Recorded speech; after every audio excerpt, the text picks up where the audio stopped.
Hi everyone, welcome to my YouTube channel. My name is Bhairav Roy, Staff Officer cum Instructor Disaster Management and Civil Defense. তোমরা সকলেই জানো আমি SOI পদে কর্মরত আছি। তোমরা সকলেই জানো যে আমাদের যে এসওআই এর রিক্রুটমেন্ট 2019 অর্থাৎ 2019 সালের রিক্রুটমেন্ট এবং এই রিক্রুটমেন্ট অর্থাৎ স্টাফ অফিসার কাম ইনস্ট্রাক্টর এই রিক্রুটমেন্ট সম্পূর্ণভাবে কিন্তু কন্ডাক্ট করেছিল ওয়েস্ট বেঙ্গল পিআরবি বোর্ড, ঠিক আছে। এবং আমাদের যে এক্সাম প্যাটার্ন সেটি ছিল সম্পূর্ণভাবে যে ডাব্লিউপিএসআই এর এক্সাম প্যাটার্ন সেটার ইকুইভ্যালেন্ট, জাস্ট কয়েকটা নাম্বার আমাদের একটু বেশি ছিল। আচ্ছা, এই 2019 সালের এসওয়াই রিক্রুটমেন্ট এবং 2019 সালেরই এক্সাইজ কনস্টেবল এই দুটি এক্সামই কিন্তু আমি কোয়ালিফাইড করেছি এবং আমি এক্সাইজ কনস্টেবলের রেজাল্ট আগে পাবলিশ করে এবং জয়েনিং আগে দিয়েছিল, সেজন্য কিন্তু আমি এক্সাইজ কনস্টেবলও জয়েন করেছিলাম এবং বেশ কিছুদিন আমি এক্সাইজ কনস্টেবলও চাকরি করেছি। তারপরে কিন্তু আমি এসওয়াই সিভিল ডিফেন্সে জয়েন করি, 2023 সালে এটা জয়েনিং হয় এবং এক্সাইজ কনস্টেবল 2022 সালের শেষের দিকে জয়েন করেছিল। তো খুব বেশি দিন চাকরি করতে পারিনি, বাট জয়েন করেছিলাম এবং বেশ কিছুদিন চাকরি করেছিলাম।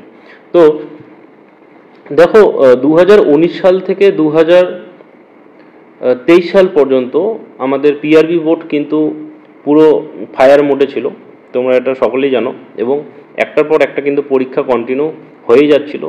তো যার ফলে আমাদের যারা মোটামুটি প্রিপারেশনের সাথে যুক্ত ছিল, ভালো পড়াশোনার সাথে যুক্ত ছিল, ভালো মতো পড়াশোনা করেছিল, প্রিপারেশন যার ভালো ছিল তারা কিন্তু চাকরি পেয়ে গেছে।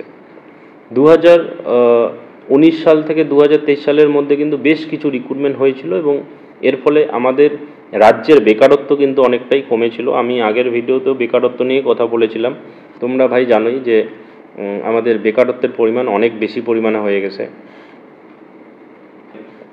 2023 সালের পর থেকে কিন্তু সেরকমভাবে আর ডাব্লিউপি বোর্ডের কিন্তু পরীক্ষা হয়নি ওবিসি কেসের জন্য নাকি, বাট তোমরা দেখতেই পাচ্ছ এখন কিন্তু ওয়েবসাইটে অর্থাৎ ডাব্লিউবিপিআরবির ওয়েবসাইটে সুন্দরভাবে কিন্তু যে প্রত্যেকটি যে পরীক্ষার একটা টেন্টেটিভ ডেট কিন্তু প্রকাশ করেছে। এটি কিন্তু খুবই খুশির খবর।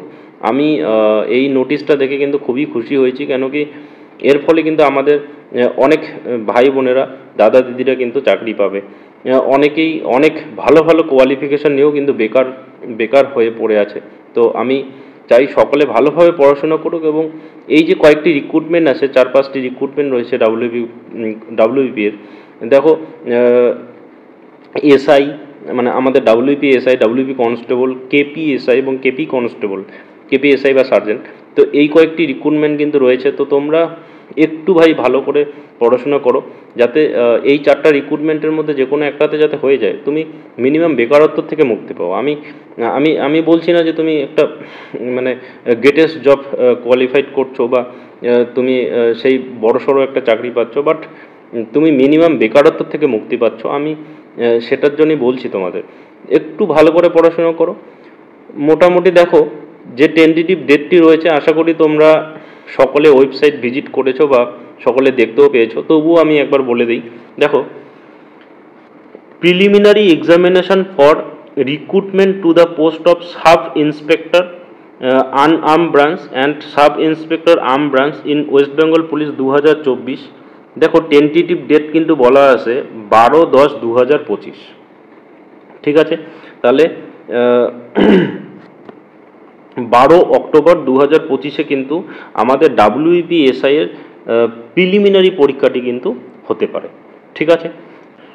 আমি ডাব্লিউবিপিএসআই এর যে এর আগের যে রিক্রুটমেন্ট সেটির প্রিলিমিনারি পাস করেছি, রান অর্থাৎ পিএমটি পিইটি কোয়ালিফাইড করেছি এবং মেন্স আমার এসওআইয়ের ইন্টারভিউয়ের ঠিক আগের দিনে ডাব্লিউবিপিএসআই এর মেন্স ছিল। তো ডাব্লিউবিপিএসআই এর মেন্সও দিয়েছি।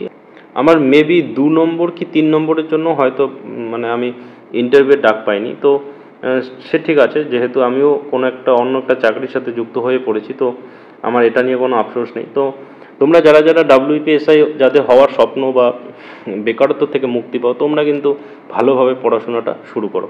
দেখো, তারপরে আমরা দেখতে পাচ্ছি নিচে final combined competitive examination for recruitment to the post of sub inspector, sub inspectress, inspectress unarm branch sub inspector arm branch and sergeant in Kolkata police. আচ্ছা, 2023 কলকাতা পুলিশের যে রিক্রুটমেন্ট সেটা 15/10/2025 একটা ডেট বলা আছে ফাইনাল, মানে হচ্ছিল মেইনস এক্সামিনেশন। এবং তোমরা সকলেই জানো যে এটার প্রিলিমিনারি পরীক্ষা হয়ে গেছে, হয়তোবা মেইনস হয়তোবা রান বাকি আছে, এখনও পিএমটি পিইটি হয়তোবা বাকি আছে। তো এরপরে কিন্তু মেইনস হবে। তো তোমরা ভালোভাবে পড়াশোনা শুরু করো। এরপরে প্রিলিমিনারি রেজাল্ট বের করলে কিন্তু আমাদের কি হবে, রান হবে এবং পিএমটি পিইটি হবে, এবং তারপরে কিন্তু মেইনস এক্সামিনেশন কবে হবে, 15/10/2025। তো তোমরা যারা যারা কলকাতা পুলিশের চাকরি করতে চাও এবং কলকাতার আশেপাশের সাইডে যারা রয়েছে তাদের জন্য তো খুবই ভালো চাকরি।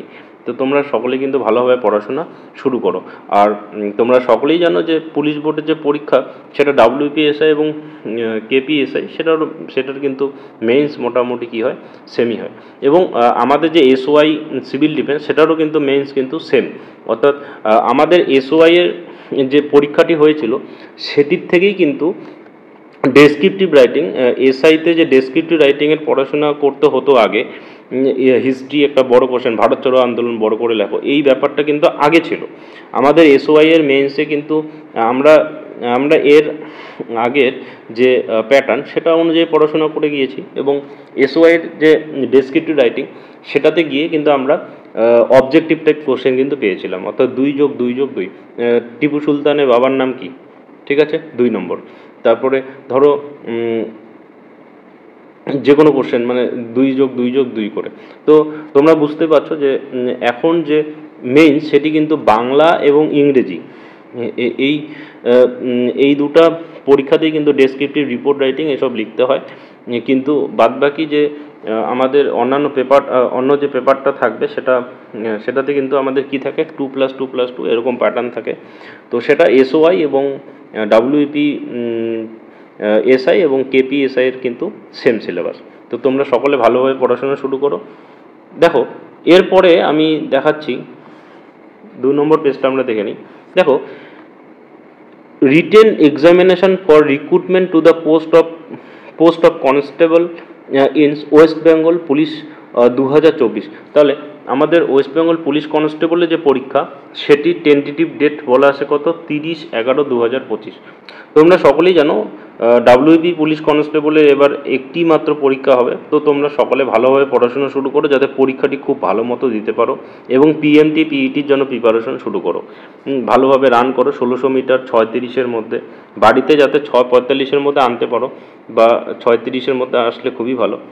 আমার তো ভাই 6:45-এর আগে কোনোদিনও বাড়িতে হতো না, বাট মাঠে গিয়ে হয়ে গিয়েছে।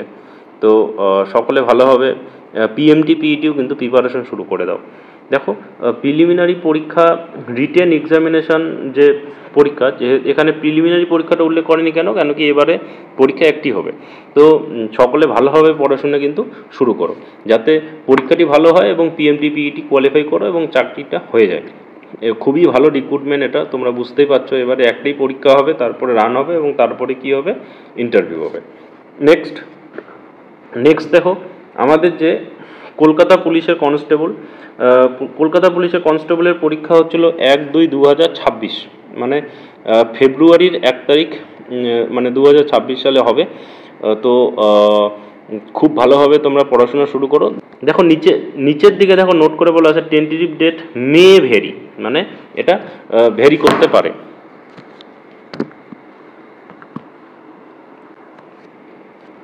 কি বলা আছে দেখো, টেন্টেটিভ ডেট মে ভেরি, মানে টেন্টেটিভ ডেটটা কিন্তু চেঞ্জও হতে পারে। বাট তোমরা সকলেই জানো যে টেন্টেটিভ ডেট হিসাবেই কিন্তু পরীক্ষার একটা প্রস্তুতি সেটা কিন্তু ডাব্লিউপি বোর্ড করে থাকে, এবং সেই ডেট অনুযায়ী কিন্তু পরীক্ষাটি হয়। তো আমার ভাই বোন এবং দাদা দিদিরা যারা বেকারত্বের জ্বালায় ভুগছে এবং যারা মোটামুটি পুলিশ বোর্ডের পরীক্ষার সাথে যুক্ত হয়ে পড়েছে, এখন মোটামুটি ডাব্লিউপি পুলিশ কনস্টেবলের ক্যান্ডিডেট অনেকটাই বেশি, তোমরা সকলেই জানো। বলতে পারছি না যে এবারের এসএসসি এসএলএসটি প্রিপারেশন যেহেতু সকলে নিচ্ছে, অনেকেই আমাদের অ্যাসিস্ট্যান্ট টিচার হবে। তো সেই জন্য হয়তো বা পুলিশ বোর্ডের যে পরীক্ষা সেটিতে হয়তো কম্পিটিশন কম হবে, বাট আশা করা যায় যারা পুলিশ বোর্ডের পরীক্ষার জন্য প্রস্তুতি ঠিকঠাক মতো নেবে, এই 4টা রিক্রুটমেন্টের মধ্যে কোনো না কোনোটিতে কিন্তু তার চাকরি হবে। তো দেখো, যারা যারা বেকারত্বের জ্বালায় ভুগছো এবং খুবই চাকরি একটা দরকার এবং এতদিন ধরে পুলিশ বোর্ডের যে পরীক্ষা সেটির ওয়েট করে রয়েছো, আজকের থেকেই ভাই পড়াশোনা শুরু করো। প্রিপারেশন এমন করো যেন এই 4টি রিক্রুটমেন্টের মধ্যে যে কোনো একটিতে তোমার একটা সিট থাকে, তুমি যাতে চাকরিটা এবার পাও। তো সবাই ভালো মতো পড়াশোনা শুরু করো। পরীক্ষার ডেট, নেক্সট পরীক্ষার ডেট এবং যে কোনো ইনফরমেশন থাকলে আমি অবশ্যই ভিডিও করে জানিয়ে দেব। এবং তোমাদের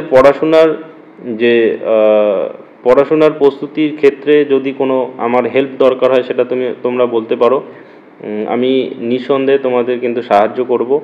এবং তোমরা সকলেই জানো যে আমি ম্যাথ অনার্স। তো যদি তোমাদের প্রিপারেশনের সময় যদি ম্যাথসে কোনো প্রবলেম হয়, যদি তোমাদের মনে হয় যে নতুন নতুন ম্যাথ করব, বা দেখা গেল কখনো তোমরা বললে যে স্যার আমাদের এই চ্যাপ্টারের 2-1টা অঙ্ক দিন, আমাদের প্রিপারেশন খুব ভালো হয়েছে, আমাদের 2-1টি অঙ্ক দিন, আমরা প্র্যাকটিস করতে চাই যে আমরা বানানো অঙ্ক করতে পারবো কিনা।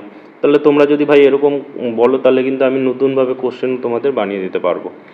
এবং তোমাদের ডাব্লিউপির পরীক্ষা রিলেটেড, ডাব্লিউপি কনস্টেবল হোক, ডাব্লিউপি এসআই বা এক্সাইজ বা এসওআই বা ডাব্লিউপি এসআই, কেপি এসআই, যে কোনো ধরনের যদি তোমাদের কোনো কোয়ারি থাকে তোমরা কিন্তু কমেন্টে জানাতে পারো, আমি কিন্তু উত্তর দেওয়ার চেষ্টা করব। এবং আমি টেলিগ্রাম লিঙ্কটা দিয়ে দিচ্ছি, তোমরা টেলিগ্রাম গ্রুপে যুক্ত হয়ে যাও। যে কোনো প্রয়োজনে তোমরা আমাকে পার্সোনালি মেসেজ করবে টেলিগ্রামে, আমি সকলের রেসপন্স দেওয়ার চেষ্টা করব। যদি কারো অঙ্কর ক্ষেত্রে সমস্যা হয় আমাকে টেলিগ্রামে পার্সোনালি অঙ্ক পাঠিয়ে দিও, আমি অঙ্কটি যদি পারি, সময় পাই, তাহলে কিন্তু আমি সলভ করে দেব। এবং তোমাদের যে কোনো কোয়ারি থাকলে তোমরা নিঃসন্দেহে কিন্তু আমাকে মেসেজ করতে পারো। তো সকলে ভালোভাবে পড়াশোনা শুরু করো। এই 4টা রিক্রুটমেন্টের মধ্যে একটিতে কিন্তু তোমার সিলেকশন আমি দেখতে চাই। তো সকলে ভালোভাবে পড়াশোনা শুরু করো এবং ভালো থেকো, সুস্থ থেকো, এবং পারলে চ্যানেলটিকে সাবস্ক্রাইব করে দিও।